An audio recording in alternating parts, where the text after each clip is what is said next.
ഓം ശ്രീനാരായണ പരമഗുരവേ നമഃ. കോട്ടയം ശ്രീനാരായണ ധർമ്മപഠന കേന്ദ്രത്തിന്റെ വിദൂര പഠനത്തിന്റെ ഭാഗമായിട്ടുള്ള ജഗദ്വാണി ഗുരുവാര പാഠശാലയിലേക്ക് ഏവർക്കും സ്വാഗതം. ഇന്നത്തെ ക്ലാസ് ഇവിടെ ആരംഭിക്കുകയാണ്. ഗുരുധ്യാനത്തോടുകൂടി ക്ലാസ് ആരംഭിക്കുന്നു. ഗുരുധ്യാനം ചൊല്ലുന്നത് ശ്രീ വിനു പുതുപ്പള്ളി. ഓം ഗുരുബ്രഹ്മ ഗുരുവിഷ്ണു ഗുരുദേവോ മഹേശ്വര ഗുരു സാക്ഷാത് പരം ബ്രഹ്മ തസ്മൈ ശ്രീ ഗുരവേ നമഃ. എല്ലാവർക്കും ഒരിക്കൽ കൂടി നമസ്തേ. ഭഗവാൻ ശ്രീനാരായണ ഗുരുദേവൻ രചിച്ച 9 ഭാഷാ പദ്യങ്ങൾ ഉൾപ്പെട്ട നവമഞ്ജരി എന്ന കൃതിയാണ് നമ്മൾ ഇന്ന് വിചിന്തനം ചെയ്യുന്നത്. നാരായണ കൃതമഞ്ജരി എന്ന സമസ്ത പദത്തിലെ ഓരോ അക്ഷരവും ക്രമമായി ആദ്യാക്ഷരങ്ങളായി വരുന്ന രീതിയിലാണ് ഈ ശ്ലോകങ്ങൾ ക്രമീകരിച്ചിരിക്കുന്നത്. സഗുണോപാസനയിൽ കൂടി ബ്രഹ്മത്വം സാക്ഷാത്കരിച്ച അവതാര പുരുഷനാണ് ശ്രീനാരായണ ഗുരുദേവൻ. ഏത് ഇഷ്ടദേവതാ ഭജനവും ബ്രഹ്മനിഷ്ഠ എന്ന പരമലക്ഷ്യം മുന്നിൽ കണ്ടുകൊണ്ട് വേണം അനുഷ്ഠിക്കുവാൻ. ഗുരുദേവൻ തന്റെ സ്തോത്രകൃതികളിലെല്ലാം ഇത് വളരെ സ്പഷ്ടമായി പറഞ്ഞിട്ടുണ്ട്. സുബ്രഹ്മണ്യ ഭക്തന്മാർക്ക് ഇഷ്ടദേവനെ ഉപാസിച്ച് ലോകവിരക്തി നേടാൻ ഉദ്ദേശിച്ചുകൊണ്ടുള്ളതാണ് നവമഞ്ജരി എന്ന കൃതി. നവമഞ്ജരി എന്ന ഈ കൃതി നമുക്ക് ഇന്ന് ക്ലാസ് എടുത്തു തരുന്നത് കോട്ടയം ശ്രീനാരായണ ധർമ്മ പഠന കേന്ദ്രത്തിലെ അഡ്മിനും സീനിയർ പഠിതാവുമായ ശ്രീ രഞ്ജിത്ത് സാറാണ്. സാറിനെ വളരെ വിനയപൂർവ്വം ഈ ക്ലാസ് എടുക്കുന്നതിനായി ക്ഷണിച്ചുകൊള്ളുന്നു. നമസ്തേ സാർ. നമസ്തേ. എത്രയും ബഹുമാനപ്പെട്ട ശ്രീനാരായണ ധർമ്മ പഠന കേന്ദ്രം director Shri A B Prasad master, പഠന കേന്ദ്രത്തിലെ അഡ്മിന്മാർ, ഈ ഗൂഗിൾ മീറ്റില് രവിവാര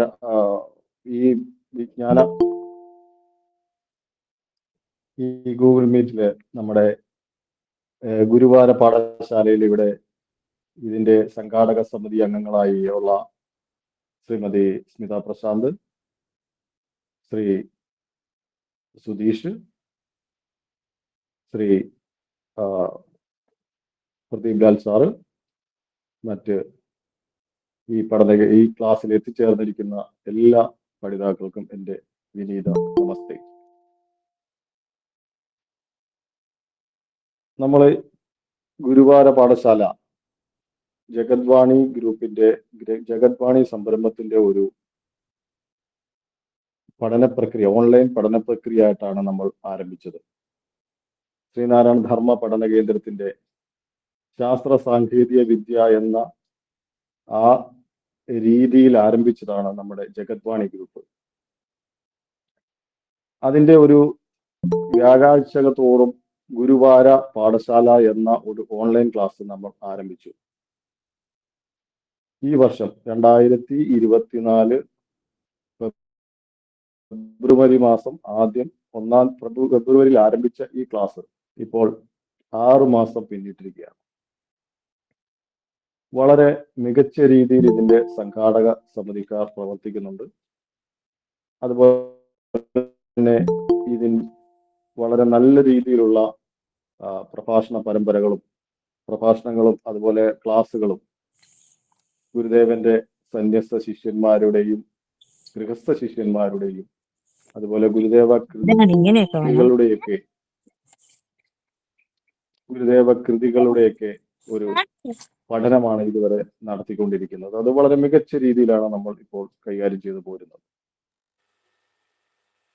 ഇപ്പോൾ നമ്മൾ കൃതി പഠനത്തിന്റെ ഒരു പഠനമാണ് ഇപ്പോൾ നടത്തിക്കൊണ്ടിരിക്കുന്നത്. ശ്രീനാരായണ ഗുരുദേവനാൽ വിരചിതമായ 64ഓളം കൃതികൾ നമുക്ക് ഇതുവരെ കണ്ടുകിട്ടിയിട്ടുണ്ട്. സമ്പൂർണ്ണ കൃതികൾ എന്ന 64ഓളം കൃതികൾ, അതിൻ്റെ തുടക്കം, അതായത് ഗുരുദേവൻ പലപ്പോഴായി മൊഴിഞ്ഞിട്ടുള്ള വാക്കുകളും അതുപോലെ കൃതികളും അന്നത്തെ കാലത്ത് നമുക്കത് വളരെ ഓരോ സന്ദർഭത്തിലും ഭഗവാൻ മൊഴിഞ്ഞ വാക്കുകൾ അതൊന്ന് ക്രോഡീകരിച്ച് എത്തിക്കാൻ സാധിച്ചിരുന്നില്ല. പലപ്പോഴും പല ശിഷ്യന്മാരോടും കൂടെ നടക്കുമ്പോൾ ശിഷ്യന്മാരുൾപ്പെടെ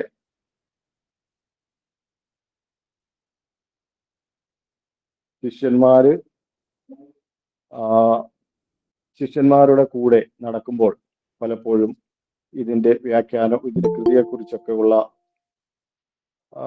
പറഞ്ഞു കൊടുക്കുമ്പോൾ അത് എഴുതി സൂക്ഷിക്കുന്ന ഒരു രീതിയായിരുന്നു അന്നത്തെ കാലഘട്ടത്തിൽ ഉണ്ടായിരുന്നത്. അത് പലപ്പോഴും പല പ്രസിദ്ധീകരണങ്ങളിലും അത് പ്രസിദ്ധീകരിക്കുകയുണ്ടായിട്ടുണ്ട്. പക്ഷെ അത് ഒരു ഏകീകരണ സ്വഭാവം അന്ന് ഉണ്ടായിരുന്നില്ല. രാജീവ് കേൾക്കത്തില്ലേ? കേക്കാം. സ്വല്പം കൂടെ സൗണ്ട് കൂട്ടി പറഞ്ഞാലും കുഴപ്പമില്ല, കുറച്ചുകൂടെ ക്ലാരിറ്റി കിട്ടും. ആണോ? നല്ല സൗണ്ടിലാ പറയുന്നു. കുഴപ്പമില്ല പറഞ്ഞു. അപ്പൊ അങ്ങനെ പല ഇതിലും പലരുടെ കയ്യിലായിട്ട് ഈ കൃതികൾ കിടന്നിരുന്ന ആ കൃതികളെ ഒന്ന് ഏകോപിപ്പിച്ചു കൊണ്ടുവന്നത് ധർമ്മതീർത്ഥ സ്വാമികളാണ്. ധർമ്മതീർത്ഥ സ്വാമികൾ ഈ പല സ്ഥലങ്ങളിൽ നിന്ന് പ്രസിദ്ധീകരണങ്ങൾ ശേഖരിച്ച് ഒന്ന് ക്രോഡീകരിച്ച് സമൂഹത്തിൽ സമർപ്പിക്കാനായിട്ടുള്ള ശ്രമമാണ് നടത്തിക്കൊണ്ടിരുന്നത്. അതിനെ സഹകരിച്ചുകൊണ്ട് അതിന്റെ മുൻകൈ എടുത്തുകൊണ്ട് വന്ന വേറൊരു സ്വാമിയും കൂടിയാണ് കുമാരസ്വാമി സന്യാസി. ഈ കാലഘട്ടം 1941 കാലഘട്ടത്തിലാണ് ഈ കൃതികളൊക്കെ നമുക്ക് അന്ന് ക്രോഡീകരിച്ച് നമ്മുടെ കുമാരസ്വാമി സന്യാസി സ്വന്തമായി പ്രസിദ്ധീകരിക്കുന്നത്. പിന്നെയും 10 വർഷങ്ങൾ കഴിഞ്ഞ് 1951 ശിവഗിരി മഠം ഈ കൃതികളുടെ അവകാശം നേടിയെടുക്കുകയുണ്ടായി. അതിന് നേതൃത്വം കൊടുത്തത് ധർമ്മതീർത്ഥ സ്വാമികളാണ്. ധർമ്മതീർത്ഥ സ്വാമികൾ ഇതിന്റെ അവകാശം ശിവഗിരി മഠത്തിന് നേടിയെടുക്കുകയും 1951 മുതൽ 2013 വരെ 2023 ഡിസംബർ വരെ പ്രസിദ്ധീകരിച്ചത് 41 എഡിഷനുകളാണ്. നമ്മുടെ കയ്യിലിരിക്കുന്നത് അന്ന് ഉണ്ടായിരുന്ന പല കൃതികളും പുതിയതായിട്ട് കൂടാതെ പുതിയതായിട്ട് ആഡ് ചെയ്ത് വന്ന് ഇപ്പോൾ 41ാമത് എഡിഷനായിട്ട് നമ്മുടെ കയ്യിലെത്തിയിരിക്കുകയാണ്. ആ കാലഘട്ടത്തിന് മുമ്പ് ഗുരുദേവൻ ഈ കൃതികളൊക്കെ രചിച്ച് നമുക്ക് തരുന്നതിന് മുമ്പ് നമ്മുടെ പ്രാർത്ഥനാ രീതികൾ, നമുക്ക് പ്രാർത്ഥിക്കാൻ ഒരു പ്രാർത്ഥന ഉണ്ടായിരുന്നു പോലുമില്ല. അപ്പൊ ഗുരുദേവൻ തന്ന ഈ പ്രാർത്ഥനകളും ഗുരുദേവനിൽ നമ്മൾ കൂടുതൽ അറിയുവാനും ഗുരുദേവന്റെ ഈശ്വരീയത കൂടുതൽ മനസ്സിലാക്കുവാനും വേറെ ഒരു ചാനൽ, വേറെ ഒരു ഇതിൻ്റെയും ആവശ്യമില്ലാത്തൊരു കാര്യമാണ് നമ്മൾ ഈ ഗുരുദേവ കൃതികൾ നല്ലവണ്ണം പഠിച്ചു കഴിഞ്ഞാൽ നമുക്ക് മനസ്സിലാക്കാൻ സാധിക്കുന്നത്.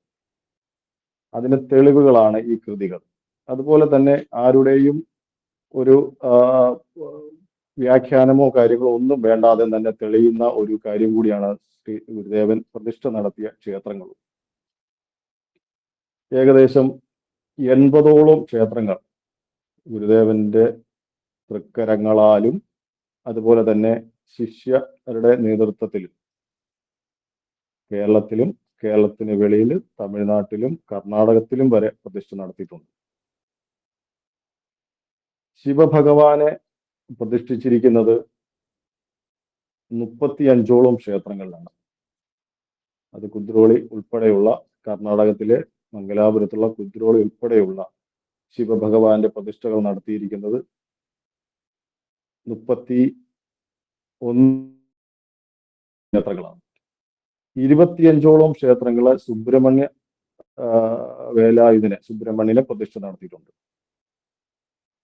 അതുപോലെ തന്നെ കൃതികളും ശിവഭഗവാനെ സ്തുതിച്ചുകൊണ്ട് 15 കൃതികളും സുബ്രഹ്മണ്യ ഭഗവാനെ പ്രകീർത്തിച്ചുകൊണ്ട് സ്തുതിച്ചുകൊണ്ട് 8 കൃതികളുമാണ് എഴുതിയിരിക്കുന്നത്. അവസാനമായി നമുക്ക് കിട്ടിയിരിക്കുന്ന ഒരു സുബ്രഹ്മണ്യ സ്തുതി വിശാഖഷഷ്ടിയാണ്. സുബ്രഹ്മണ്യനെ പ്രകീർത്തിച്ചുകൊണ്ടുള്ള ഷൺമുഖ സ്തോത്രം, ഷൺമുഖ ദശകം, ഷാൺമാധുരസ്തവം, സുബ്രഹ്മണ്യ കീർത്തനം, നവമഞ്ജരി, ബാഹുലേയ അഷ്ടകം, വിശാഖഷഷ്ടി, ഇങ്ങനെ 8 കൃതികളാണ് സുബ്രഹ്മണ്യനെ സ്തുതിച്ചുകൊണ്ട് എഴുതിയിരിക്കുന്നത്.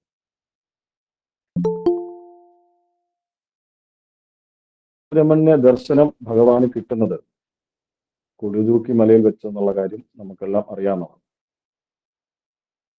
അതുപോലെ തന്നെ ഒരു അടുത്ത സുഹൃത്തിനോടെന്ന പോലെയാണ് സുബ്രഹ്മണ്യ സ്തുതികളെ ഗുരുദേവൻ നമുക്ക് വേണ്ടി എഴുതി തന്നിരിക്കുന്നത്, പറഞ്ഞു തന്നിരിക്കുന്നത്, അത് എഴുതി നമ്മുടെ കൃതികളിലുള്ളത്. പലപ്പോഴും നമ്മൾ പറഞ്ഞു കേൾക്കാറുള്ള സുബ്രഹ്മണ്യ കീർത്തനത്തിലെ 10ാമത്തെ 14ാമത്തെ ശ്ലോകങ്ങളായ കൂലിത്തന്തേരുമായി കുറവർ കുടിയതിൽ പെണ്ണെടുത്തുണ്ടതേക്കാൾ മാനക്കേടോ നിനക്കീ അഗതിയ യവനം ചെയ്തു നിന്നോട് ചേർക്കാൻ. അപ്പോ അത്ര ഒരു അറ്റാച്ച്മെന്റിൽ ഒരു സുഹൃത്തെന്ന പോലെ ഭഗവാൻ സുബ്രഹ്മണ്യ ഭഗവാന്റെ ആ ഒരു വിവാഹത്തെക്കുറിച്ച്, ഒരു കുറവർ കുടിയിൽ ചെന്ന് പെണ്ണ് കണ്ട്, ഒരു വേഷം മാറി ചെന്ന് പെണ്ണ് കണ്ട് ആ ഒരു രീതി, അതിനേക്കാൾ മാനക്കേടാണോ ഈ അഗതിയെ യവനം ചെയ്ത് നിന്നോട് ചേർക്കാൻ എന്ന് പറയണമെങ്കിൽ, അപ്പൊ സുബ്രഹ്മണ്യ ഭഗവാനും ഗുരുദേവനും തമ്മിലുള്ള ആ ഒരു സൗഹൃദത്തിന്റെ പോലത്തെ ഒരു ബന്ധം. അതുപോലെ തന്നെയാണ് 14ാമത്തെ ശ്ലോകത്തിലും പറയുന്നത്, എച്ചിൽ ചോറുണ്ട പുള്ളിക്കിനിയൊരു മകനാം നീ ഇരപ്പാളി ഞാനോ പിച്ചക്കാരൻ പിഴയ്ക്കും പിഴകളകിലവും നീ പൊറുക്കെന്ന് ന്യായം. അപ്പൊ സുബ്രഹ്മണ്യ ഭഗവാന്റെ അച്ഛനെ കുറിച്ച് വരെ, അതായത് ശിവഭഗവാനെ കുറിച്ച് വരെ പറഞ്ഞിട്ട് എച്ചിൽ ചോറുണ്ട പുള്ളിയാണ്, ആ പുള്ളിയുടെ മകനായ സുബ്രഹ്മണ്യ നീയും ഒരു ഇരപ്പാളിയാണ്, ഞാനും ഒരു പിച്ചക്കാരനാണ്. അപ്പൊ ഈ പിച്ചക്കാർ തമ്മിലുള്ള ഒരേ രീതിയിലുള്ള വരുമ്പോൾ അവര് തമ്മിലുള്ള തെറ്റുകൾ ചെയ്താൽ വേറൊരു പിച്ചക്കാരൻ ക്ഷമിക്കണമെന്ന രീതിയിൽ ഭഗവാൻ ഗുരുദേവൻ സുബ്രഹ്മണ്യ കീർത്തനത്തിൽ പറഞ്ഞു തന്നിരിക്കുകയാണ്.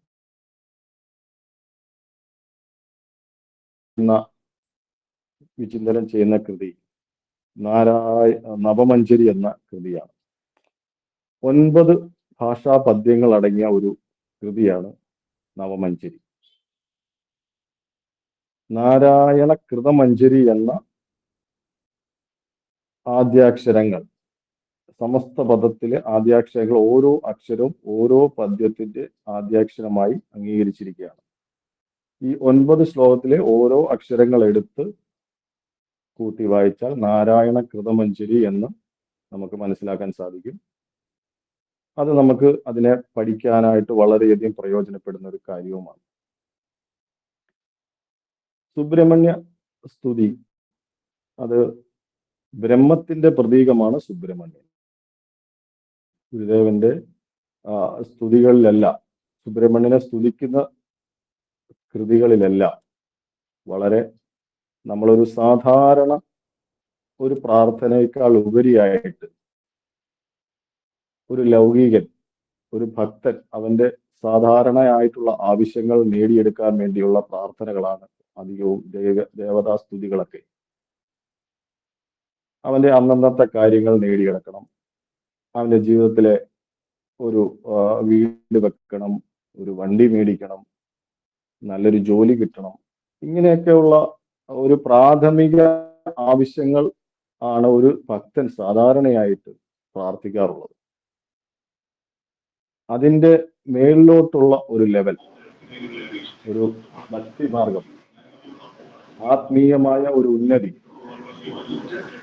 അതെല്ലാം ഈ കൃതിയിൽ നിന്ന് ഒരു സാധാരണ ഒരു ഭക്തൻ ആഗ്രഹിക്കുന്നേക്കാൾ ഉപരിയായിട്ട് അവന്റെ ആത്മീയമായ ഉന്നതിയും കൂടി ആഗ്രഹിച്ചുകൊണ്ട് അതിനെ ആ ഭക്തി മാർഗത്തിലൂടെ അവർ അറിയാതെ തന്നെ ആ ആത്മീയതയിലെ നമ്മളെല്ലാം ആഗ്രഹിക്കുന്ന ഒരു മനുഷ്യജന്മത്തിന്റെ യഥാർത്ഥ ലക്ഷ്യം, അവന്റെ ലക്ഷ്യബോധം, അവനാത്മീയമായി നമ്മളിലുള്ള ആത്മാവ് ബ്രഹ്മത്തിൽ ലയിച്ച് ഇനി ഒരു ജന്മം ഉണ്ടാകാതെ അതിൽ തന്നെ തീരണം, അടങ്ങിത്തീരണം, ആനന്ദത്തിൽ എപ്പോഴും വസിക്കണം എന്ന ഒരു ലക്ഷ്യബോധത്തോടെയാണ് നമ്മുടെയൊക്കെ മനുഷ്യജന്മത്തിന്റെ ആത്യന്തികമായ ലക്ഷ്യം. അതിനെ ഈ സ്തോത്ര കൃതികളിൽ തന്നെ, ഈ നവമഞ്ജരിയിലൂടെ തന്നെ നമുക്കത് സാധിക്കാൻ പറ്റുമെന്നുള്ള കാര്യത്തിൽ യാതൊരു സംശയവുമില്ല.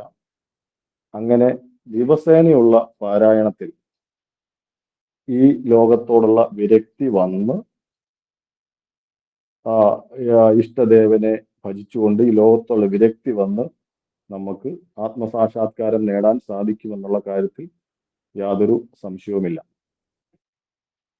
ഒരിക്കൽ തൃശ്ശൂരിൽ വെച്ച് ഗുരുദേവൻ മൊഴിഞ്ഞ വാക്കുകളാണ്: വിവേകം താനേ വരുമോ, യത്നിക്കണം, നല്ല പുസ്തകങ്ങൾ വായിക്കണം, ദേഹശുദ്ധികൾ വേണം, ലഹരി പദാർത്ഥങ്ങൾ ഉപയോഗിക്കരുത്, മതമത്സരങ്ങൾ വെടിയണം, സത്യധർമാദികൾ വെടിയരുത്, എന്നാൽ വിവേകവും സുഖവും ഉണ്ടാകും. ഈ ഒരു വാക്യം തൃശൂർ പെരിങ്ങോട്ടുകരയിലുള്ള തണ്ടാശ്ശേരി ഭവനത്തിൽ ഗുരുദേവൻ വിശ്രമിക്കുന്ന വേളയിൽ നവമഞ്ജരിയുടെ അർത്ഥവിശദീകരണത്തിന് ഇടയിൽ പറഞ്ഞ വാക്കുകളാണ്. ഈ നവമഞ്ജരി എഴുതിയിരിക്കുന്നത് മത്തേപം എന്ന വൃത്തത്തിലാണ്. ഒരു വരിയിൽ 22 അക്ഷരങ്ങളാണ് അടങ്ങിയിരിക്കുന്നത്. വളരെ ഭംഗിയായിട്ട് ആ വാക്കുകളെ എല്ലാം ഒരു അടുക്കി, ഒരു നാടൻ രീതിയിൽ, തനി മലയാളത്തിൽ നമ്മുടെ തിരുവനന്തപുരത്തുനിന്ന് അതുപോലെ തന്നെ തമിഴൂടെ ചേർന്ന ഒരു തനി നാടൻ മലയാളത്തിൽ എഴുതിയിട്ടുള്ള അതിഭംഗിയായി നമുക്ക് ആലപിക്കാൻ സാധിക്കുന്ന ഒരു കൃതിയാണ് ഈ നവമഞ്ജരി എന്നുള്ളത്. നമുക്ക് ആദ്യ ശ്ലോകത്തിലോട്ട് കിടക്കാം.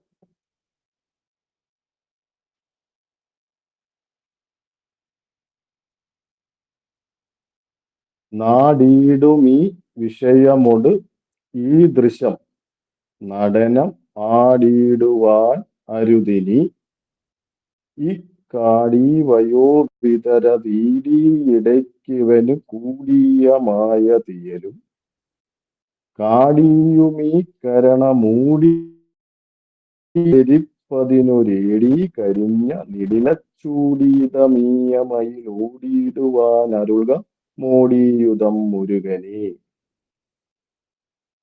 അതിന്റെ കൂട്ടി വായിക്കുമ്പോൾ അത് നമ്മൾ ഒന്ന് പദം മുറിച്ച് പറഞ്ഞാൽ നമുക്കിത് ഈസി ആയിട്ട് ഇതിന്റെ അർത്ഥം മനസ്സിലാക്കാൻ സാധിക്കുന്നതാണ്. നാടീടും ഈ വിഷയമോട് ഈ ദൃശ്യം നടനം ആടിയിടുവാൻ അരുതിനി, ഈ കാട് വയോവിതരത്ത് ഈടി ഇടയ്ക്കിവനു കൂടിയമായതിയലും, ഈ കരണം മൂടിയെരിപ്പതിനൊരേടി കരിഞ്ഞ നിടിലച്ചൂടി ഈതമീയമയിൽ ഓടിയിടുവാനരുൾക മോടിയുതം മുരുകനെ. നാടീടുമീ വിഷയം, നാട് നീളെ കാണപ്പെടുന്ന വിഷയങ്ങളോട്, ഈ ഒരു ആ, ഭൗതിക ജീവിതത്തിൽ നമ്മൾ ജീവിക്കുമ്പോൾ നമുക്ക് ഉണ്ടാകുന്ന വിഷയങ്ങൾ, നമ്മുടെ ആ, ഇന്ദ്രിയ സുഖങ്ങൾ, ഓരോ ഇന്ദ്രിയവും നമ്മൾ പുറത്തോട്ട് തുറന്നു വെച്ചിരിക്കുകയാണ്. അപ്പോൾ ഓരോ ഇന്ദ്രിയത്തിൽ നിന്നും കിട്ടുന്ന സുഖങ്ങൾ അനുസരിച്ച് നമ്മൾ നമ്മുടെ ഓരോ വിഷയങ്ങളിലോട്ട് കടന്ന് പോയിക്കൊണ്ടിരിക്കുകയാണ്. ഇപ്പോൾ ഈ കാലഘട്ടത്തിൽ നമുക്ക് ഏറ്റവും കൂടുതൽ ഇന്ദ്രിയ സുഖത്തിന്റെ പുറകെ പോകുന്നത് രുചി സംബന്ധമായിട്ടാണ്. മൊബൈൽ, യൂട്യൂബ് ചാനൽ വഴിയൊക്കെ ഓരോ രുചികളെ സംബന്ധമായിട്ടും ഡെയിലി ഓരോ ആ രുചി അന്വേഷിച്ച് പോകുന്ന ഒരു അവസ്ഥ നമ്മൾ കാണുന്നുണ്ട്. അപ്പൊ നാട് നീളെ കാണപ്പെടുന്ന ഈ വിഷയമോട്, അതായത് ശബ്ദവും സ്പർശാദി ജഡ വിഷയങ്ങളോട് ഈ ദൃശ്യം ഇതുപോലെ മോഹബദ്ധനായി ഇങ്ങനെ നടനമാടിയിടുവാൻ സംസാരത്തിൽ ഭ്രമിച്ചു നടക്കുവാൻ അരുതിനി, ഇനി കഴിയുകയില്ല. അപ്പൊ ഒരു ഭക്തൻ അവന്റെ യഥാർത്ഥ വിഷയം മനസ്സിലാക്കി കഴിഞ്ഞു. ഈ ഒരു ഈ നമ്മുടെ ഈ ഓരോ വിഷയങ്ങൾ, ഇന്ദ്രിയത്തിൽ നിന്ന് അനുഭവിക്കുന്ന ഓരോ വിഷയങ്ങളിൽ നിന്ന് അവന് വിരക്തി നേടാൻ ആഗ്രഹിക്കുന്നു. ഇനി ഈ വിഷയങ്ങൾ ചാടി മുന്നോട്ട് പോകാൻ പറ്റുകയില്ല എന്ന ഒരു ഭക്തൻ അവൻ തീരുമാനിക്കുകയാണ്. സാധാരണ അങ്ങനെ ഒരു ലെവലിലോട്ട്, ആ ഒരു തലത്തിലോട്ട് നമ്മൾ പലപ്പോഴും എത്താറില്ല. നമ്മൾ ഓരോ വിഷയങ്ങളിലും ഇടപെട്ട് അങ്ങ് ജീവിച്ചു പോവുകയാണ് ചെയ്യുന്നത്. പക്ഷെ ആ വിഷയങ്ങളിൽ ഒരു വിരക്തി വന്ന് ഇനി അത് മുന്നോട്ട് പോകാൻ ആഗ്രഹിക്കുന്നില്ല എന്ന ഒരു സ്റ്റേറ്റ്മെന്റ് പോലെ ഇവിടെ പറഞ്ഞിരിക്കുകയാണ്. അതെന്തുകൊണ്ടാണ്? കാടി വയോവിതരത്. ഈ വയോവിതരത് എന്ന് പറയുമ്പോൾ ആയുർനാശകരമായ ഈ കാര്യം, ഓരോ മനുഷ്യന്റെ ആയുസ് കുറഞ്ഞു വരുന്ന ഈ ആയുർനാശകരമായ ഈ കാര്യം ഇടയ്ക്ക് ഈ കാലത്ത് വർദ്ധിക്കുകയുണ്ടായി. ആയുർനാശകരമായ ഈ സംസാര കാനനം ഈ ഭക്തന് വർദ്ധിക്കുകയുണ്ടായി. ആയുർനാശകരമായ ചതി കൊണ്ട് നിറഞ്ഞ ഈ കാര്യം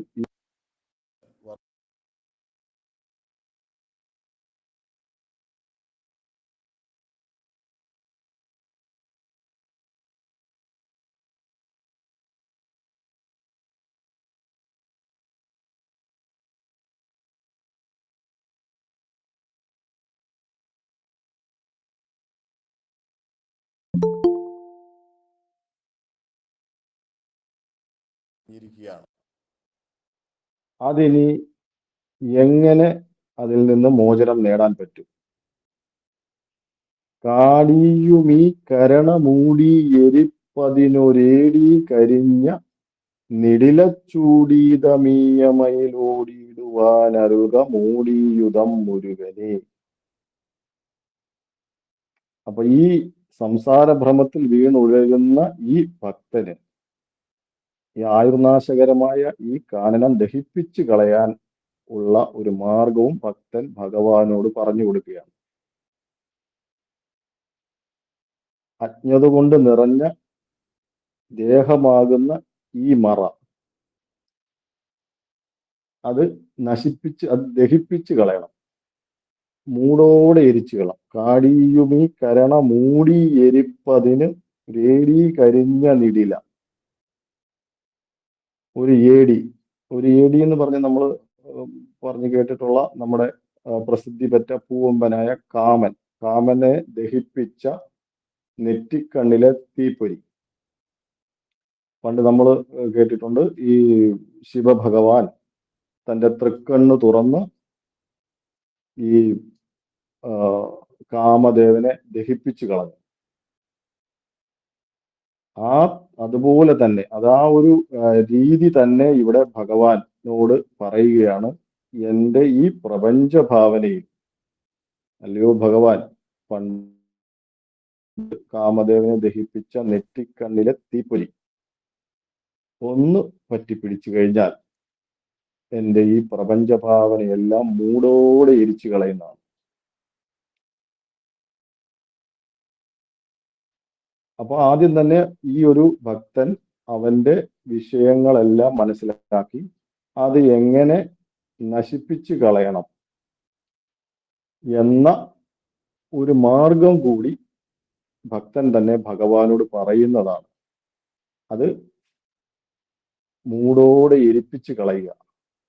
അതിന് പണ്ട് കാമദേവനെ ദഹിപ്പിച്ച നെറ്റിക്കണ്ണിലെ തീപ്പൊരി എൻ്റെ ഈ പ്രപഞ്ച ഭാവനയിൽ ശക്തിയായി പറ്റിപ്പിടിക്കാൻ അനുഗ്രഹിക്കുക എന്നതാണ് ഈ ഒന്നാമത്തെ ശ്ലോകത്തിൽ പറഞ്ഞിരിക്കുന്നത്.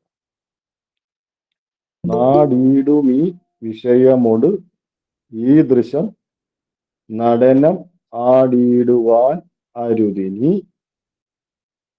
കാടി വയോവിതരതീടി ഇടയ്ക്കിവനും കൂടിയമായതിയലും കാടിയുമീ കരണ മൂടി എരിപ്പതിനൊരേടി കരിഞ്ഞ നിടില ചൂടീതമീയമയിലോടിയിടുവാനരുൾക മോടിയുധം മുരുകനെ.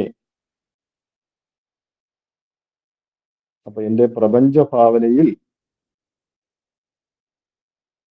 ഒരു പ്രസിദ്ധപ്പെട്ട പൂവമ്പനായ കാമനെ ദഹിപ്പിച്ച നെറ്റിക്കല്ലെ തീപ്പൊരി എൻ്റെ ഈ പ്രപഞ്ച ഭാവനയിൽ ഒന്ന് സ്പർശിച്ചു കഴിഞ്ഞാൽ എൻ്റെ ഈ വിഷയ സുഖങ്ങള്, ഈ വിഷയത്തോടുള്ള ഭ്രമങ്ങളെല്ലാം മാറും, അത് മൂടോടെ എരിച്ചു കളയുമെന്നാണ് ഈ ശ്ലോകത്തിലൂടെ പറഞ്ഞിരിക്കുന്നത്.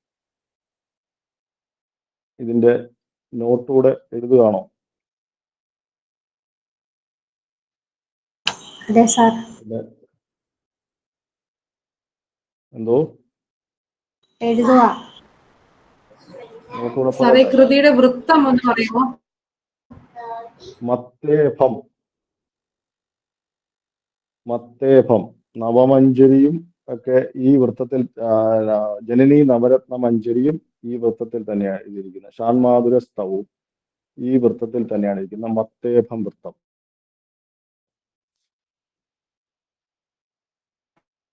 ശരി സാർ, ശരി ശരി. നാട് നീളെ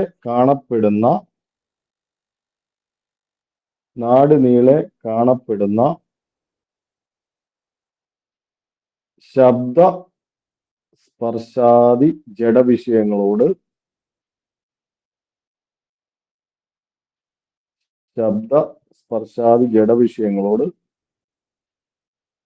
മോഹബദ്ധനായി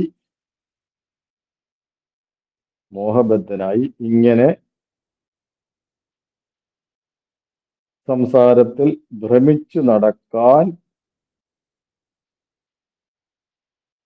ഇനിമേൽ കഴിയുകയില്ല. നാട് നീളെ കാണപ്പെടുന്ന ശബ്ദ സ്പർശാദി ജഡവിഷയങ്ങളോട് മോഹബദ്ധനായി ഇങ്ങനെ സംസാരത്തിൽ ഭ്രമിച്ചു നടക്കാൻ ഇനിമേൽ കഴിയുകയില്ല. ചതികൊണ്ട് നിറഞ്ഞ കാര്യം ഉൾക്കൊള്ളുന്ന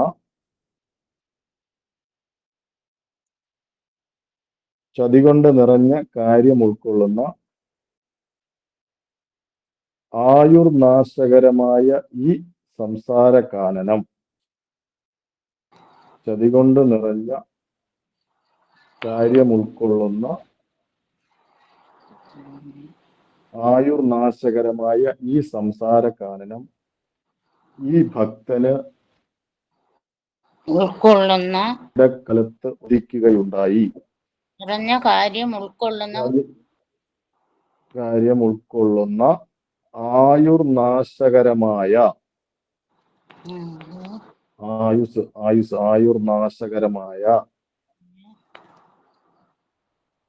ഈ സംസാര കാനനം.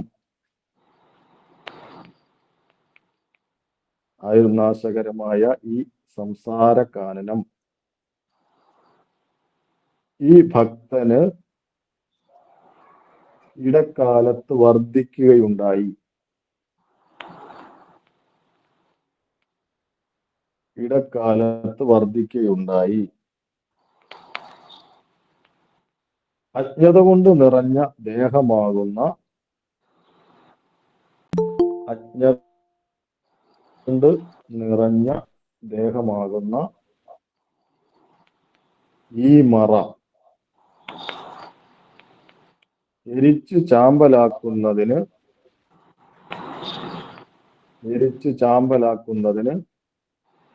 പ്രസിദ്ധി പെറ്റ പൂവമ്പനായ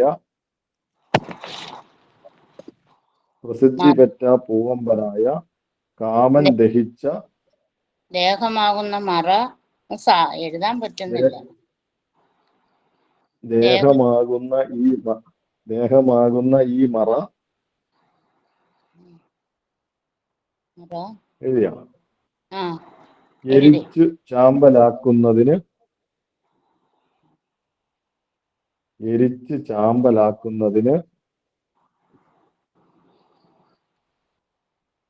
പ്രസിദ്ധി പെറ്റ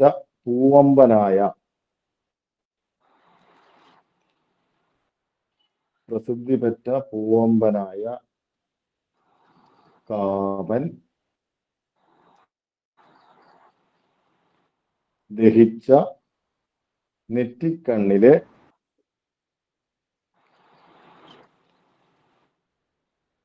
തീപ്പൊരി എന്റെ ഈ പ്രപഞ്ച ഭാവനയിൽ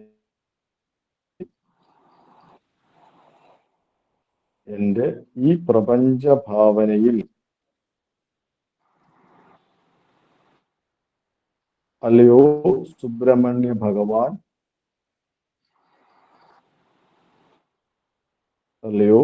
സുബ്രഹ്മണ്യ ഭഗവാൻ ശക്തിയായി പറ്റിപ്പിടിക്കാൻ അനുഗ്രഹിക്കുക.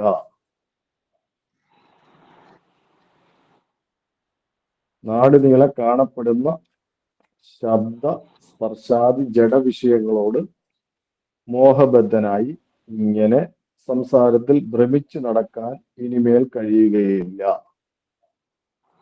ചതികൊണ്ട് നിറഞ്ഞ കാര്യം ഉൾക്കൊള്ളുന്ന ആയുർനാശകരമായ ഈ സംസാര കാനനം ഈ ഭക്തന് ഇടക്കാലത്ത് വർദ്ധിക്കുകയുണ്ടായി. അജ്ഞത കൊണ്ട് നിറഞ്ഞ ദേഹമാകുന്ന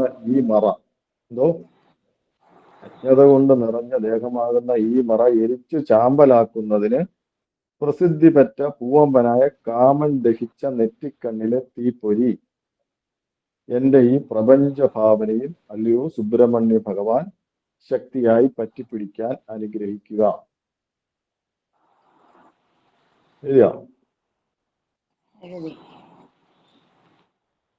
രണ്ടാമത്തെ ശ്ലോകം. രാപ്പായിൽ വീണുഴറും ആ പാപമീ അരുതിരാപ്പായി പോലെ മനമേ നീ പാർവതി തനയനാപാദ ചൂടമണിയാപാദനായ നിയതം പാപാടവി ചുടുമിടാ പായ നീ മരുതിനോപാസനേന ചുഴിയിൽ തീപായുമാ അധുനാ പായമുന്മതിനു നീ പാഹിമാം അറുമുഖ. രാപ്പായിൽ വീണുഴറി ആ പാപം നീ അരുത് ഇരാപ്പായി പോലെ മനമേ നീ പാർവതി തനയൻ ആപാദ ചൂടം അണി ആപാദനായ നിയതം പാപാടവി ചുടും ഇടാപായം നീ മരുതിനോപാസനേന ചുഴിയിൽ തീപായുമാറ് അധുനാ പായമുന്മതിനു നീ പാഹിമാം അറുമുഖ. രാപ്പായിൽ എന്ന് പറയുമ്പോൾ അജ്ഞാനമാകുന്ന മറയിൽ വീണ് പരിഭ്രമിച്ച് മനമേ അല്ലയോ മനസ്സേ ഒരു ഇരാപായി പോലെ, ഇരാപായി എന്ന് പറഞ്ഞ ഒരു മദ്യപാനിയെ പോലെ ആ പാപം ഈ അരുത്, ആ പാപം ഇനി വരുത്തി വെക്കരുത് മനസ്സിനോട് പറയുകയാണ്. ഒരു മദ്യപാനിയെ പോലെ അജ്ഞാനമറയിൽ വീണ് പരിഭ്രമിച്ച് പാപങ്ങളെല്ലാം വരുത്തി വെക്കരുത്.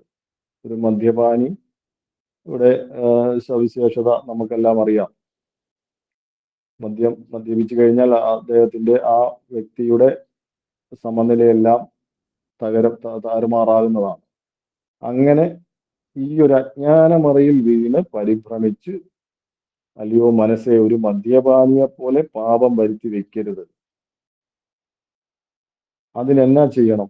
രാപ്പായിൽ വീണുഴറും ആ പാപമീ അരുതിരാപ്പായി പോലെ മനമേ, നീ പാർവതി തനയനെ ആവാദ ചൂടം അണി ആവാദനായ നിയതം.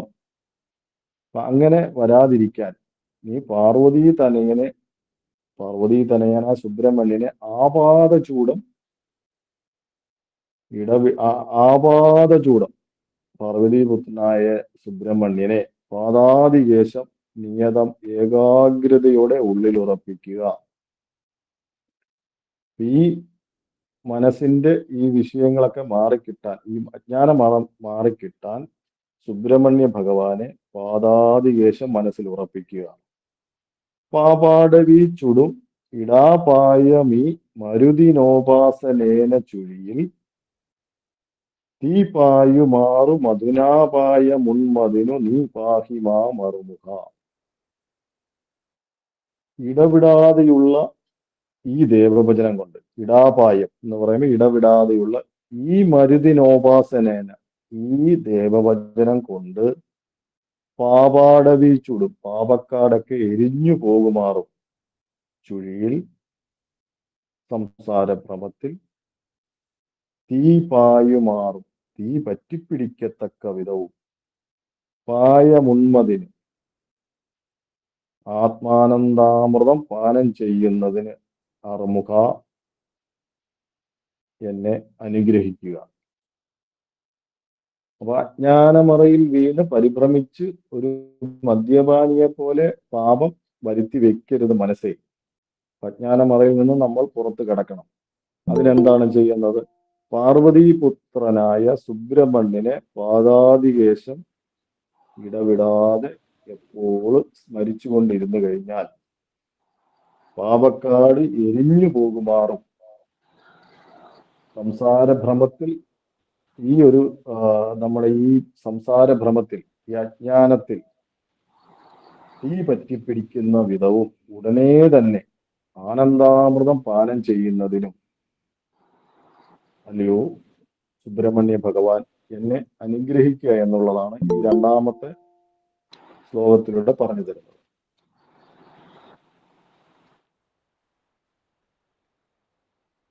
അപ്പൊ അതിന്റെ നോട്ട്: അജ്ഞാനമറയിൽ വീണ് പരിഭ്രമിച്ച്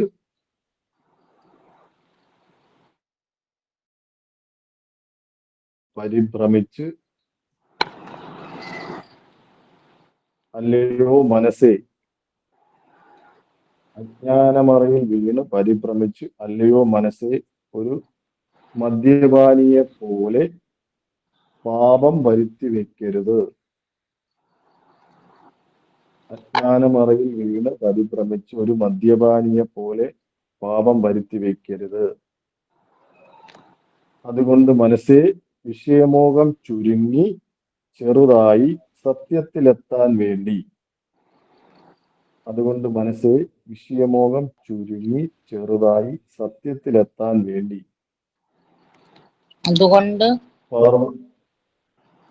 അതുകൊണ്ട് മനസ്സേ, വിഷയമോഹം ചുരുങ്ങി ചെറുതായി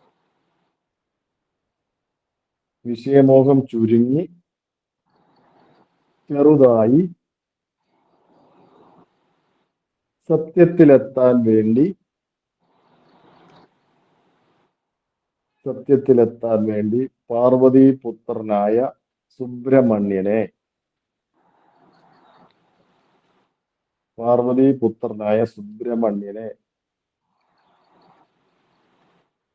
പാദാദികേശം ഏകാഗ്രതയോടെ ഉള്ളിലുറപ്പിക്കുക.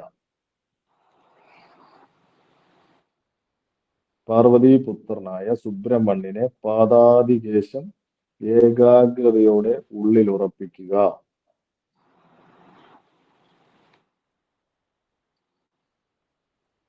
ഇടവിടാതെയുള്ള ഈ ദേവഭജനം കൊണ്ട്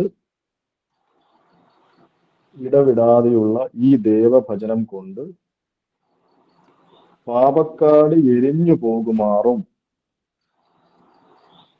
ദേഹ ഇടവിടാതെയുള്ള ഈ ദേവഭജനം കൊണ്ട്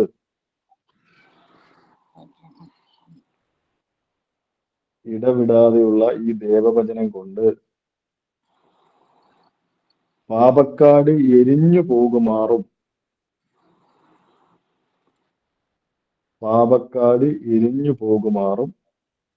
സംസാര ഭ്രമത്തിൽ തീ പറ്റിപ്പിടിക്കത്തക്ക വിധവും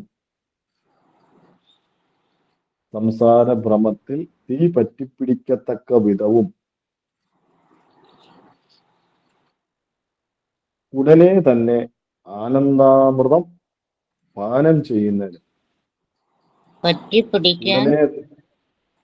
പറ്റിപ്പിടിക്കത്തക്ക വിധവും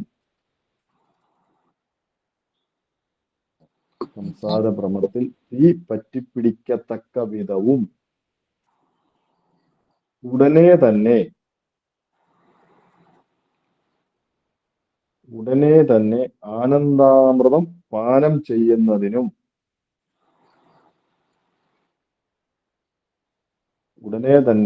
ആനന്ദാമൃതം പാനം ചെയ്യുന്നതിനും അല്ലയോ സുബ്രഹ്മണ്യ ഭഗവാൻ അങ്ങനെ രക്ഷിച്ചനുഗ്രഹിക്കുക.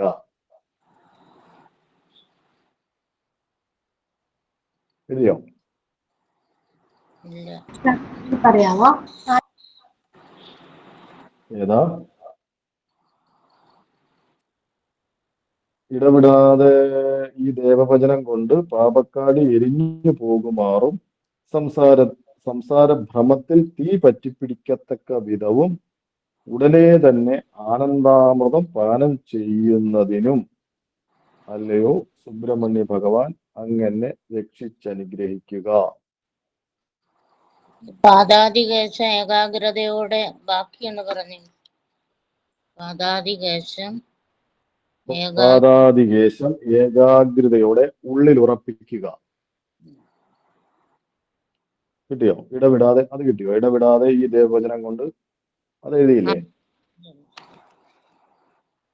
എഴുതിയോ? എഴുതി. ഓക്കെ. ഇനി മൂന്നാമത്തെ ശ്ലോകം.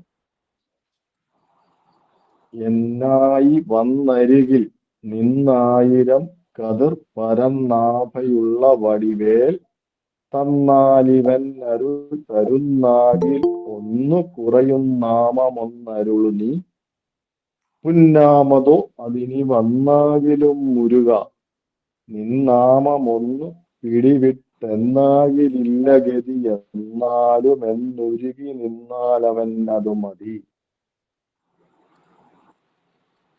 എന്നായി വന്നരികിൽ നിന്നായിരം കതിർ പരന്ന ആഭയുള്ള വടിവേൽ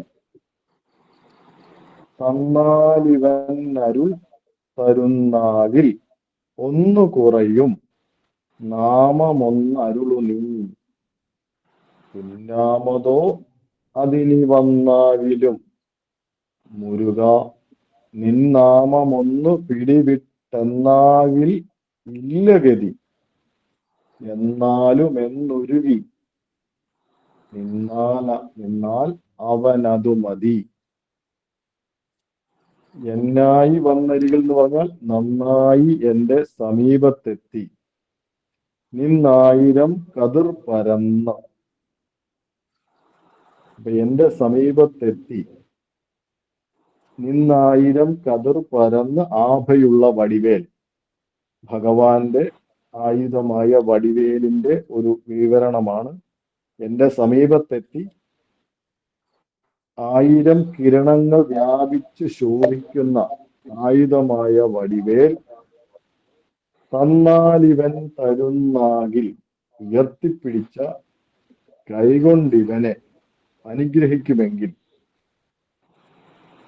അപ്പൊ ഭഗവാൻ കയ്യിൽ പിടിച്ചിരിക്കുന്ന ആയുധമായ വടിവേൽ, ആയിരം കിരണങ്ങൾ വ്യാപിച്ച് ശോഭിക്കുന്ന ആയുധമായ വടിവേൽ ഉയർത്തിപ്പിടിച്ച കൈകൊണ്ട് ഇവനെ അനുഗ്രഹിക്കുമെങ്കിൽ ഒന്നു കുറയും, അഹങ്കാരം ഒഴിഞ്ഞു പോകുന്ന ഒരു നാമം അരുളു നീ. അങ്ങയുടെ ഒരു നാമമന്ത്രം എനിക്ക് ഉപദേശിച്ചു തരിക, എന്റെ അഹങ്കാരം മാറാനായിട്ട് ഒരു നാമമന്ത്രം ഉപദേശിച്ചു തരിക.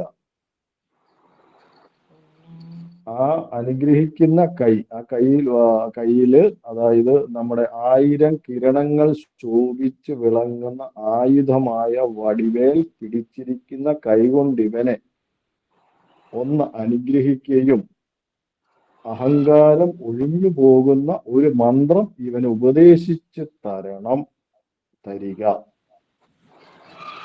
അപ്പൊ അഹങ്കാരം ഒഴിഞ്ഞു പോകുന്നു. പിന്നെ ഉന്നാമത എന്ന് പറഞ്ഞാൽ ഈ നാമമന്ത്രം ഉപദേശിച്ചു കഴിഞ്ഞിട്ട് പിന്നെ അത് ആ പൗരുഷത്വത്തിന്റെ പേരിൽ അതിനി വന്നാകിലും മുരുക. ഈ നാമമന്ത്രം ഉരുവിട്ട് നാമമന്ത്രം തന്നു, അങ്ങനെ പോകുമ്പോൾ അഹങ്കാരമെല്ലാം ഒഴിഞ്ഞു പോകുന്നുണ്ട്. എങ്കിലും ആ അഹങ്കാരം പിന്നെയും തിരിച്ചു വന്നാൽ, അല്ലയോ വേലായുധ, നിൻ നാമം ഒന്ന് പിടിവിട്ടെന്നാകിലില്ല ഗതി.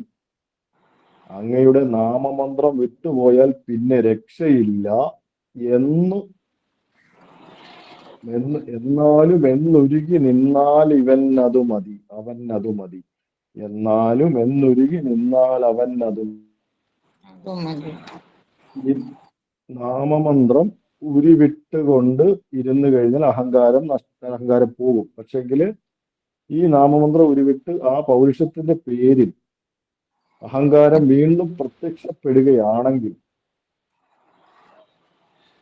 അല്ലയോ വേലായുധ, അങ്ങയുടെ നാമമന്ത്രം വിടിവിട്ടു പോയാൽ പിന്നെ രക്ഷയില്ല എന്ന് ചിന്തിച്ച് മനസ്സിൽ ഉറപ്പിച്ചു കഴിഞ്ഞാൽ, അത് ലാസ്റ്റ് ഇതാണ്. ഇനിയിപ്പോ ഒരു നാമമന്ത്രം വിടിവിട്ട് തന്നു, അതിനി പോയി കഴിഞ്ഞാൽ പിന്നെ നിനക്ക് രക്ഷയില്ല എന്ന് മനസ്സിലാക്കി കഴിഞ്ഞാൽ ഈ അഹങ്കാരത്തിന് ശമനമുണ്ടാകുന്നതാണ്, സമാധാനം കിട്ടുന്നതാണ്.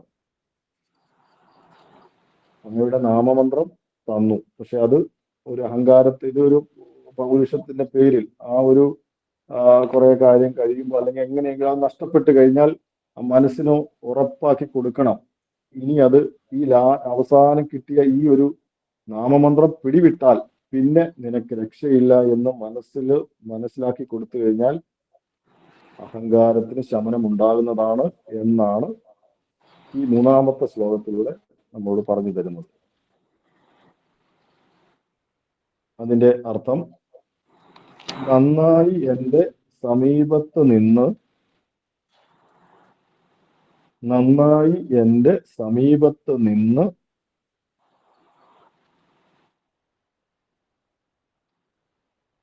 നിന്റെ സമീപത്ത് നിന്ന് ചുറ്റും 1000 കിരണങ്ങൾ വ്യാപിച്ച് ശോഭിക്കുന്ന, നന്നായി എൻ്റെ സമീപത്ത് നിന്ന് ചുറ്റും 1000 കിരണങ്ങൾ വ്യാപിച്ച് ശോഭിക്കുന്ന ആയുധമായ വേൽ ഉയർത്തിപ്പിടിച്ച കൈകൊണ്ട് ഇവനെ.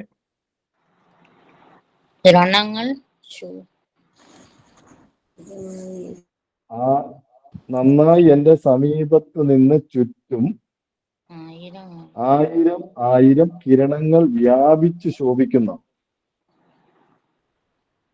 1000 കിരണങ്ങൾ വ്യാപിച്ച് ശോഭിക്കുന്ന ആയുധമായ വേൽ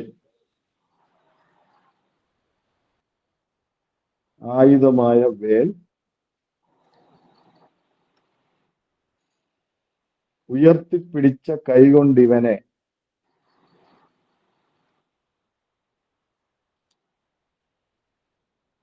ആയുധമായ വേൽ ഉയർത്തിപ്പിടിച്ച കൈകൊണ്ടിവനെ അനുഗ്രഹിക്കുമെങ്കിൽ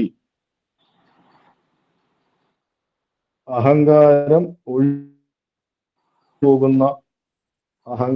ഒഴിഞ്ഞു പോകുന്ന അങ്ങയുടെ ഒരു ഇവൻ ഉപദേശിച്ചു തരിക. ഒഴിഞ്ഞു പോകുന്ന അഹങ്കാരം ഒഴിഞ്ഞു പോകുന്ന അങ്ങയുടെ ഒരു നാമമന്ത്രം ഇവൻ ഉപദേശിച്ചു തരിക. അങ്ങയുടെ ഒരു നാമമന്ത്രം ഇവൻ ഉപദേശിച്ചു തരിക. ശരിയോ? ഇതിൽ പുരുഷത്വത്തിന്റെ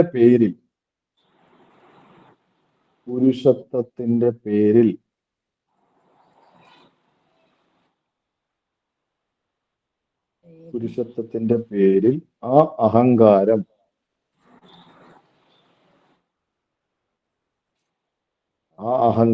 വീണ്ടും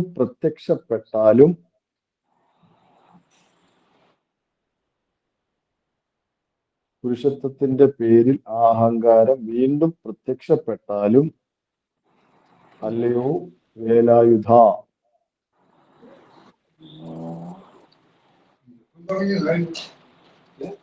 പുരുഷത്വത്തിന്റെ പേരിൽ ആ അഹങ്കാരം വീണ്ടും പ്രത്യക്ഷപ്പെട്ടാലും അല്ലയോ വേലായുധ, അങ്ങയുടെ നാമമന്ത്രം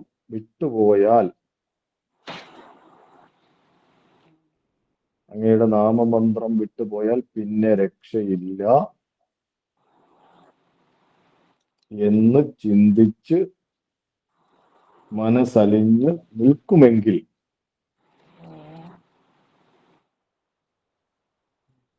രക്ഷയില്ല എന്ന് ചിന്തിച്ച്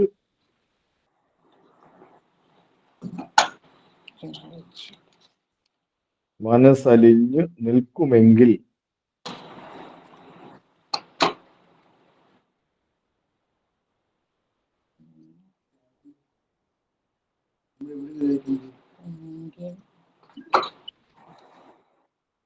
ആ അഹങ്കാരത്തിന് സമാധാനപ്പെടാൻ വഴി കിട്ടുന്നതാണ്.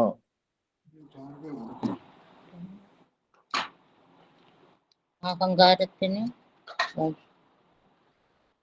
സമാധാനപ്പെടാൻ വഴി അഹങ്കാര കിട്ടുന്നതാണ്. അഹങ്കാരത്തിന് സമാധാനപ്പെടാൻ വഴി കിട്ടുന്നതാണ്.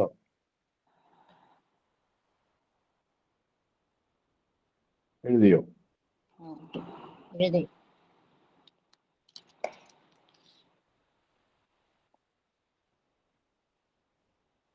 ഇനി 4-ാമത്തെ ശ്ലോകം.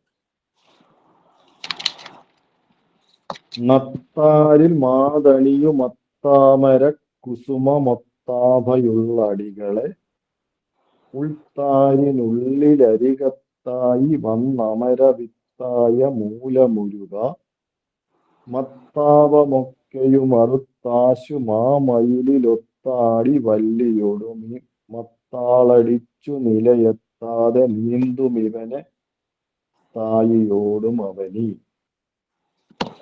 നത്താരി മാതണിയും അത്താമര കുസുമമൊത്ത് ആഭയുള്ള അടികളെ ഉൾത്താരിനുള്ളിൽ അരികത്തായി വന്ന അമരവിത്തായ മൂലമുരുക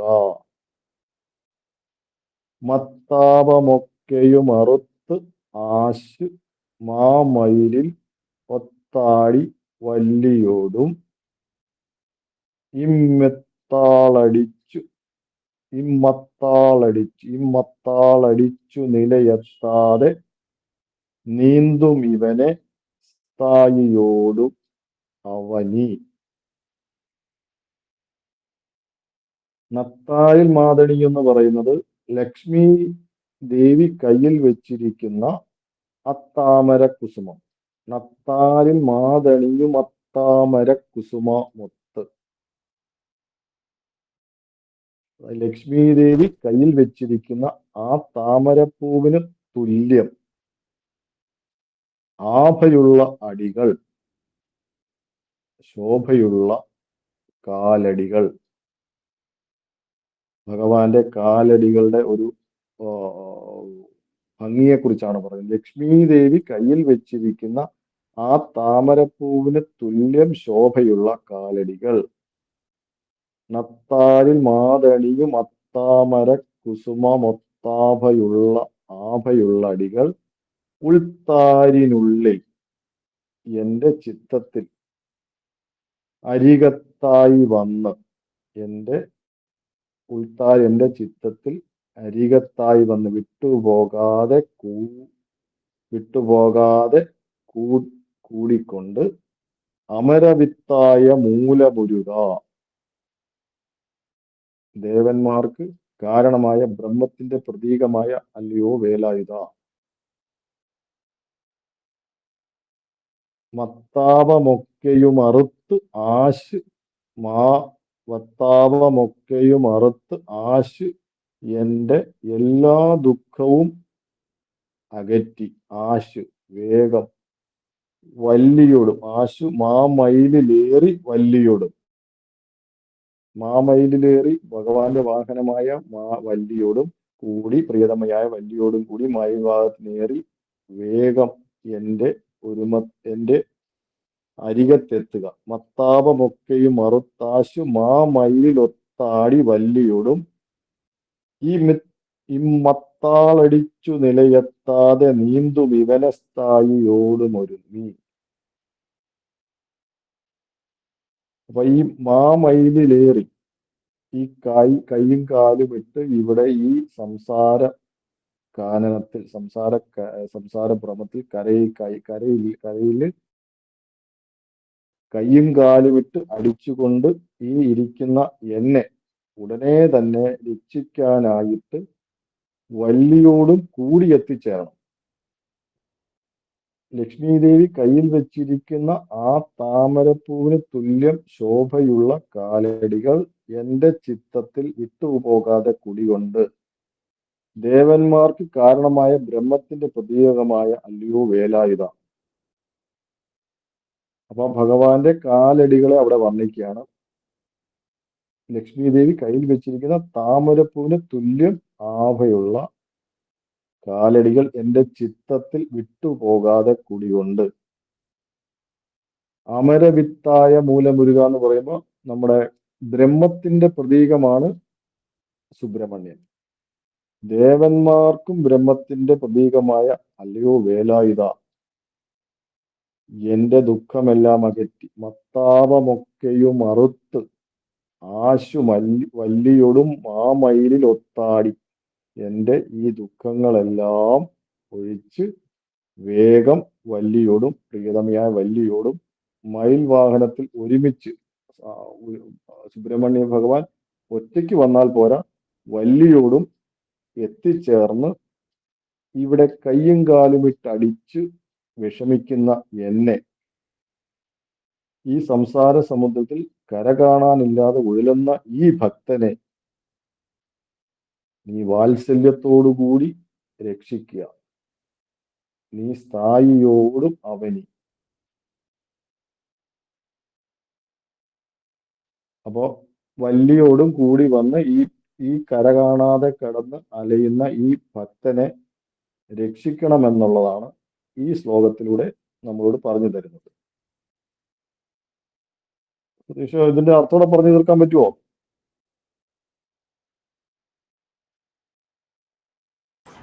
സാറേ, അർത്ഥം അടുത്ത ക്ലാസ്സിൽ കൊടുത്താലോ? ആണോ?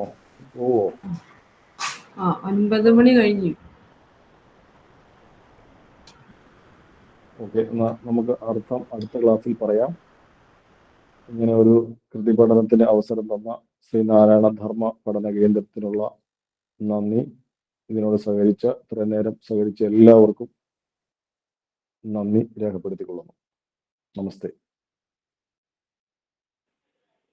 നമസ്തേ. നമസ്തേ. രമ ടീച്ചർ, നമസ്തേ സർ.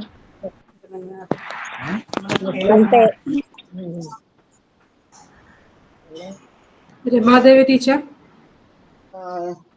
ഇതാ ഞാൻ കേട്ടായിരുന്നേ. അവർക്കും നമസ്കാരം. പ്രഭാതകരങ്ങളാൽ വിദ്യുതമായ സുബ്രഹ്മണ്യ സ്തോത്രകൃതിയായ നവമഞ്ജരിയെ കുറിച്ചാണ് ഇന്നത്തെ ക്ലാസ്സിൽ നമുക്ക് ലഭിച്ചിരിക്കുന്നത്. ഈ കൃതിയിൽ ബ്രഹ്മത്തിന്റെ പ്രതീകമായ സുബ്രഹ്മണ്യ ഭഗവാനെ 9 ശ്ലോകത്തിലൂടെ പ്രപാദങ്ങൾ സ്തുതിച്ചിരിക്കുകയാണ്. അതിന്റെ ആദ്യത്തെ 4 ശ്ലോകങ്ങളാണ് ശ്രീ രഞ്ജിത്ത് സാർ നമുക്ക് ഇത്രയും സമയം ക്ലാസ് എടുത്തു തന്നിരുന്നത്. ഈ എല്ലാ കൃതികളിലും ഭഗവാൻ സുബ്രഹ്മണ്യന്റെ, അതായത് ബ്രഹ്മത്തിന്റെ പ്രതീകമായ സുബ്രഹ്മണ്യനെ ഉടനീളം സ്തുതിച്ചിരിക്കുന്നു. നമുക്ക് അറിയാൻ പാടില്ലാത്ത ധാരാളം കാര്യങ്ങൾ ഈ കുറഞ്ഞ സമയത്തിനുള്ളിൽ നിന്നുകൊണ്ട് ശ്രീ രഞ്ജിത്ത് സാർ വിശദമാക്കുകയുണ്ടായി. വളരെ ലളിതവും വിശദവുമായ രീതിയിൽ നമുക്ക് പറഞ്ഞു തരികയുണ്ടായി. അതായത് നമുക്ക് അറിയാൻ പാടില്ലാത്ത ധാരാളം കാര്യങ്ങൾ സാർ ഇത്രയും സമയം കൊണ്ട് പറഞ്ഞു തന്നു. അതായത് ഭഗവാൻ സുബ്രഹ്മണ്യൻ ബ്രഹ്മത്തിന്റെ പ്രതീകമാണെന്നും തൃപ്പാദങ്ങൾ ഏകദേശം 25ഓളം സുബ്രഹ്മണ്യ പ്രതിഷ്ഠ നടത്തിയ ക്ഷേത്രങ്ങൾ ഉണ്ടെന്നും 8 സ്തുതികൾ ഉണ്ടെന്നും ഒരു ഭക്തന് ആത്മസാക്ഷാത്കാരം നേടണമെങ്കിൽ പ്രാർത്ഥനയിലൂടെ മാത്രമേ, അല്ലെങ്കിൽ ഭക്തി മാർഗത്തിലൂടെ മാത്രമേ സാധിക്കുകയുള്ളൂ. അങ്ങനെ വളരെ അധികം കാര്യങ്ങൾ ഈ കുറഞ്ഞ സമയത്തിനുള്ളിൽ നമുക്ക് മനസ്സിലാക്കി തന്നു. അതുപോലെ തന്നെ സുബ്രഹ്മണ്യ ഭഗവാനും ഗുരുദേവനും തമ്മിൽ ഒരു സുഹൃത് ബന്ധമാണ് നിലനിന്നിരുന്നത് എന്നും അങ്ങനെ ധാരാളം കാര്യങ്ങൾ പറഞ്ഞു തന്നു. സുബ്രഹ്മണ്യ സ്തുതിയായ ഈ നവമഞ്ജരി നാരായണ കൃതമഞ്ജരി എന്ന് അറിയപ്പെടുന്നതായിട്ട് എനിക്ക് ഇപ്പോഴാണ് മനസ്സിലാക്കാൻ സാധിച്ചത്. അതായത് അതിന്റെ 9 പദ്യങ്ങളുടെ അല്ലെങ്കിൽ 9 ശ്ലോകങ്ങളുടെ ആദ്യ അക്ഷരങ്ങൾ എടുത്തുകൊണ്ട് നാരായണ കൃതമഞ്ജരി എന്ന പേരിലും ഇത് അറിയപ്പെടുന്നതായിട്ടും ഇത് തനി നാടൻ മലയാള ഭാഷയിലാണ് എഴുതിയിരിക്കുന്നത്. അങ്ങനെ ധാരാളം കാര്യങ്ങൾ ഈ കുറഞ്ഞ സമയത്തിനുള്ളിൽ മനസ്സിലാക്കുവാൻ ഞങ്ങൾക്ക് സാധിച്ചു. ഇത്രയും സമയം ഞങ്ങളോടൊപ്പം ക്ലാസ് നടത്തി തന്ന ശ്രീ രഞ്ജിത്ത് മറിയപ്പള്ളി സാറിനെ എല്ലാവിധ അനുമോദനങ്ങളും നൽകുന്നു. ഇനിയും സമർപ്പണ പ്രാർത്ഥനയ്ക്കായി ശ്രീമതി രജനി റജിമോനെ ക്ഷണിച്ചുകൊള്ളുന്നു.